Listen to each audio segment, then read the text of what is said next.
안녕하십니까. Y타임스 논평의 주북일입니다. 문재인 대통령이 지소미아를 파기했죠. 그런데 뭘 잘못했는지도 모르고 있습니다. 그야말로 벽창호 같은 문재인의 친북 노선이 한일 관계 악화의 원인인데요.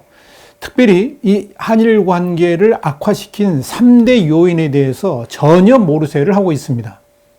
오직 총선에서의 승리를 위해서 나라를 팔아먹은 셈입니다. 문재인 대통령이 19일 날 생방송이죠. 국민이 묻는다. 2019 국민과의 대화 이 시간에서 지소미아하고 관련해 가지고 지소미아 종료 문제는 일본이 원인을 제공한 것이다 그랬습니다. 안보상으로 신뢰할 수 없다고 하면서 군사정보는 공유하자고 한다. 그러면서 이런 모순되는 태도를 우리가 어떻게 받을 수 있느냐. 뭐 그런 이야기를 했죠. 그리고 문재인 대통령은 이어서 우리로선 당연히 취할 도리를 취했던 것이다. 이런 말을 했습니다.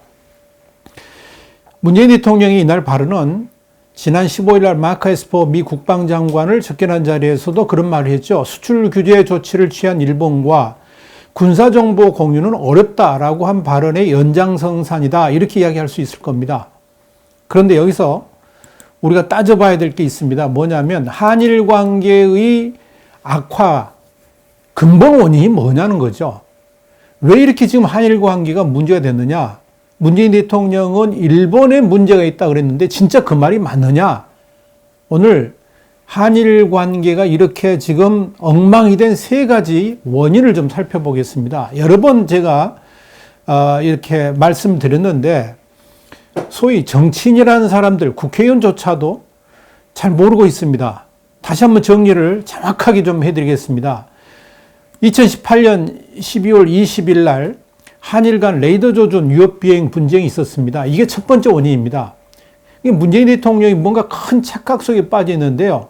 물론 이제 자기만의 생각 속에서 오판하는 경우가 이번은 처음은 아니지만 논리도 없고 아주 피상적인 생각으로 국가의 중대사를 판단하는 건 아닌지 의심스럽습니다. 지소미아 파기로 갈 정도로 한일 관계가 악화된 근본적인 원인, 문재인의 한국이 여전히 한미일의 자유민주주의 진영에 속한 것인가 아니면 북중러의 공산주의 동맹 편인가에 대한 의구심을 지금 일본이나 미국이 갖고 있기 때문에 이런 문제가 발생한 겁니다.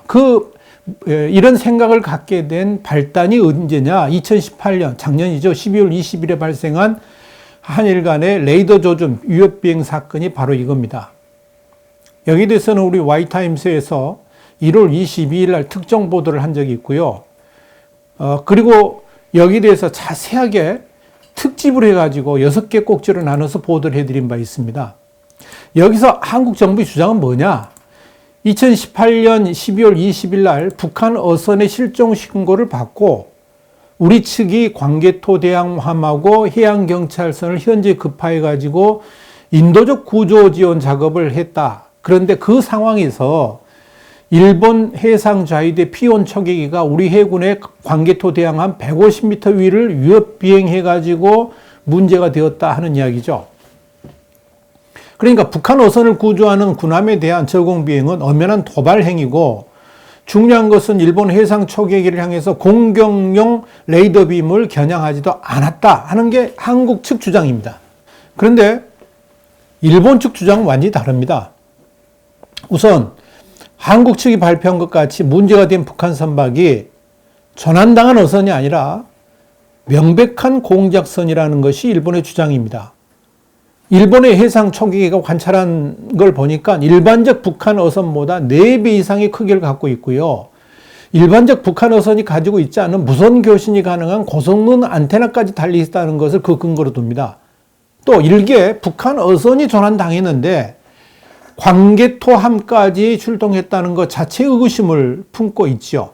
그만큼 북한 선박이 중요하기 때문에 그런 것 아니겠느냐. 일본은 그런 의심을 갖습니다.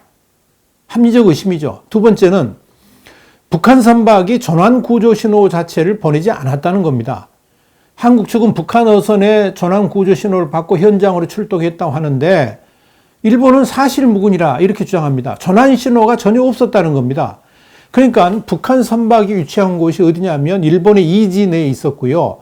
또 북한 선박이 전환 신호를 보냈다 그러면 일본의 해양경비대는 물론이고 주일 미군 측 무선망에도 잡혔을 것인데 전혀 그런 사실이 없었다는 겁니다. 그렇다면 도대체 한국 측은 어떻게 알고 그것으로 출동했을까?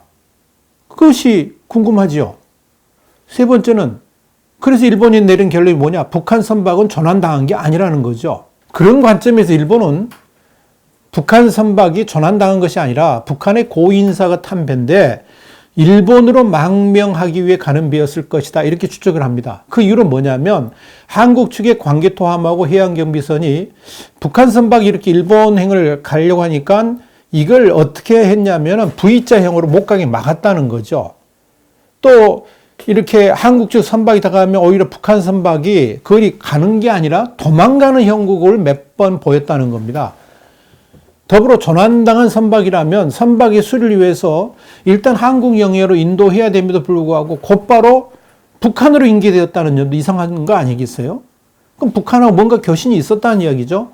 여기에 대해서 일본은 북한 김정은의 지원 요청을 받은 청와대가 광개토함하고 해양경찰을 출동시켜가지고 북한 선박의 귀환을 도운 것이 아닌가 이렇게 의심하는 겁니다.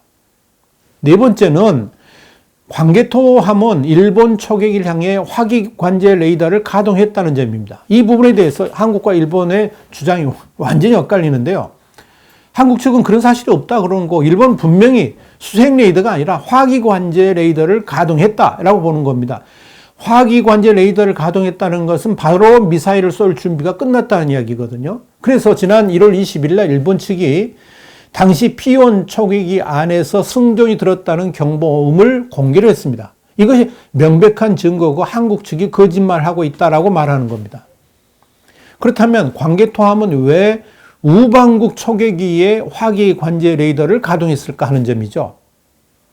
일본 측은 북한 공작선을 근접 촬영하려고 하는 일본 초계기의 작전을 방해하려고 하는 의도였다라고 분석을 합니다. 그만큼 숨길 것이 있었기 때문에 그러하다는 거죠. 그렇다면 이게 왜 문제가 되느냐? 왜 문제가 되느냐? 일본은 이 레이더 논란 사건을 심각하게 봤습니다. 레이더 논란의 중심에 한국의 문재인 정부가 군사협력 체제를 유지하고 있는 일본의 편이 아니라 북한 측 요구대로 움직였다는 의심을 갖고 있기 때문에 그렇습니다. 또 이번 사안은 명백하게 인도적 구조가 아니라 군사적 사안으로 보고 있습니다. 이건 뭐냐면 앞으로 군사적 충돌 같은 문제가 생길 경우에 한국의 문재인 정부가 한미일 군사협의체 쪽이 아니라 북한 쪽 손을 들어줄 수도 있을 것이라고 일본은 판단하고 있는 겁니다. 이건 한미일 안보협력체제의 사실상 붕괴라는 의미입니다.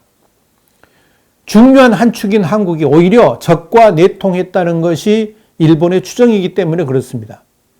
우리 신문은 이 당시에 문재인 정부가 이 사건을 명확하게 해명하고 진정시키지 못한다면 앞으로 한일 간의 고급 정보 교환은 물론이고 미국과의 안보 정보 교류 또한 사실상 중단될 가능성이 높다라고 보도를 했습니다.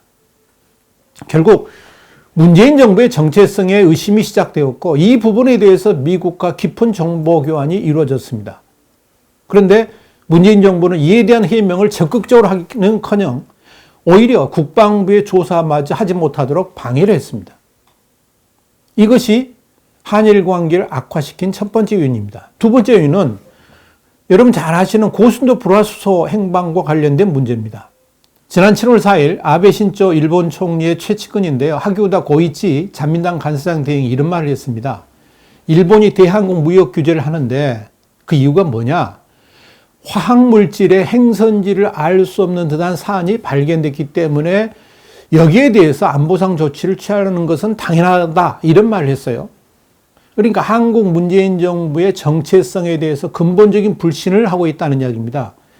심지어 후지방송 계열 뉴스 네트워크인 FNN은 하기우다 대행의 발언을 소개하면서 이런 말을 했습니다. 어느 시기 불소 관련 물품, 그러니까 고순도 불화수소, 에칭가스라고도 하죠.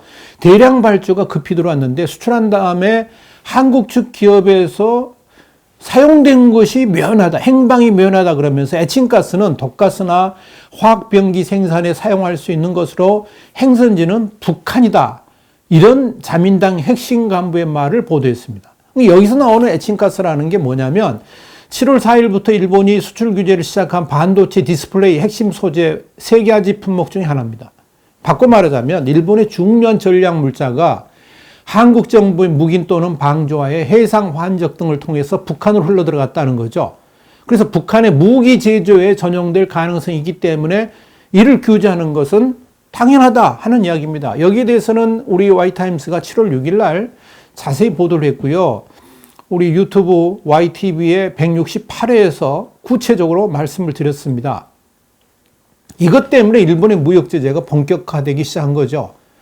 결국 일본의 무역 제재는 문재인 정부에 대한 정체성의 의심 때문에 비롯된 겁니다.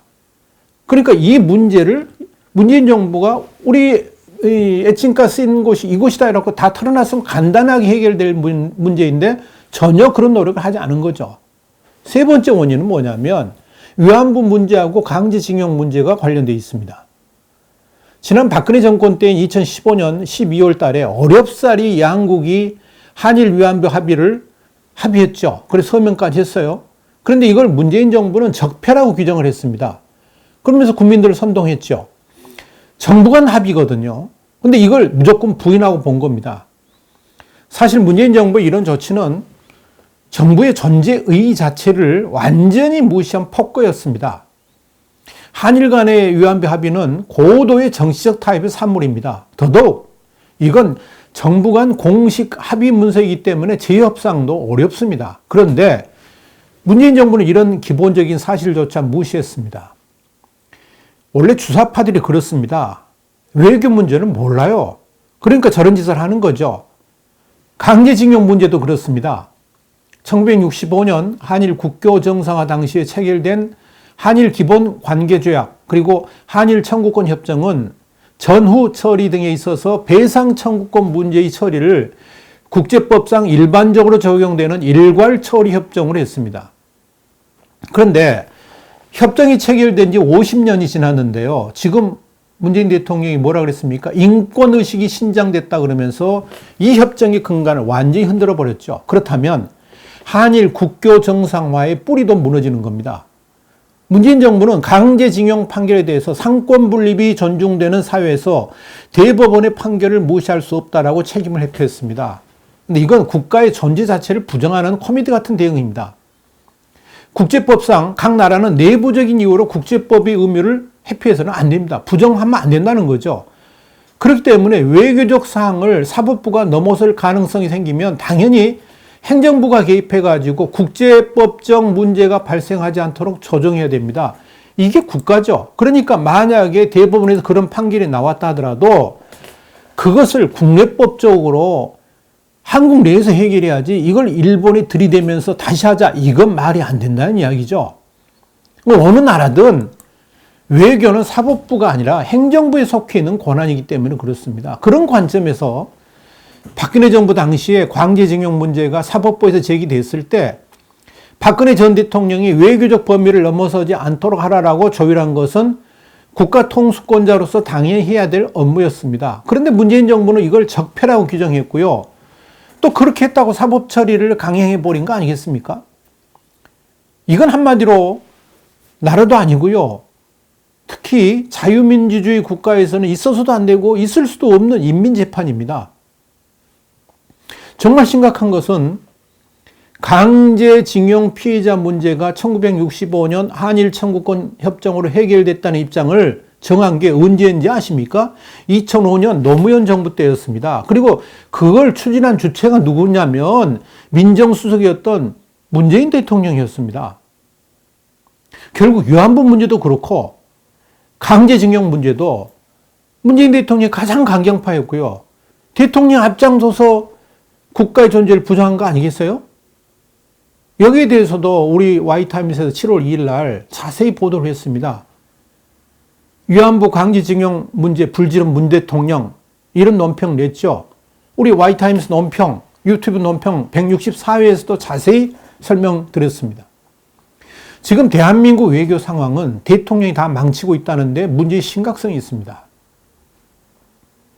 그럼에도 불구하고 지소미아가 종료된 것이 일본 때문입니까?